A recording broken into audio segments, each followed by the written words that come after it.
Hi, I'm Thomas Jones. This is my submission for ENGG4500 assignment 2.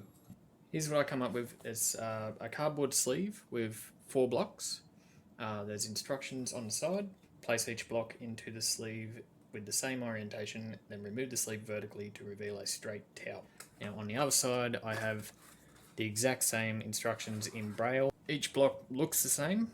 Internally there's some magnets that mean that they sort of line up in a certain way. Each block obviously has 2 colours. It only fits that way or that way because they are taller than they are wide. It doesn't matter which order you put these in. It also doesn't matter how you put the first one in.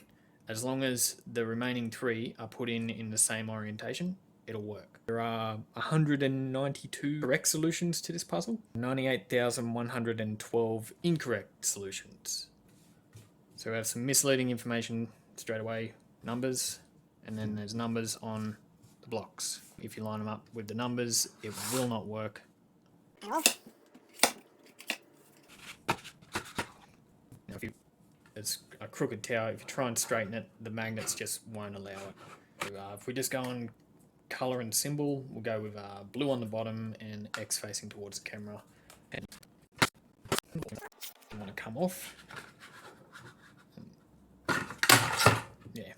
A sighted person might also notice that they have an off-centered weight. The yellow end's heavy on this one and this face is heavy. So you could line it up on weight alone. You could say heavy end at the bottom and heavy side facing towards us. That won't help. You could also do a combination of things. You could choose to line it up with the numbers so they're all in the same order that they are on here, and then orientate them differently based on weight or colour or the symbols.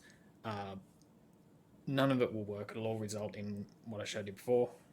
In terms of a blind person solving this puzzle, they will very quickly notice that on one side there is a small diamond shaped protrusion there. It's a 1/10 of a millimetre high and a slightly different texture to the rest of the block. And it's also directly in the middle of the seam, which makes it pretty obvious that it's not indicating an end, it is indicating a face. Through process of elimination, if this has to indicate a face, the weight must indicate an end. I've also deliberately made these patterns in a way that helps conceal the tactile part of the block. So let's try and line it up using those. So if I say heavy end on the top, and we'll face the tactile part towards the camera.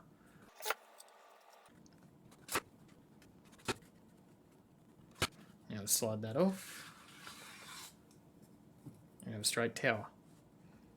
It actually sticks together. When it came to building this, I chose to use sustainable materials. So this is cardboard. The plastic that I printed it with is PETG, which is fully recyclable.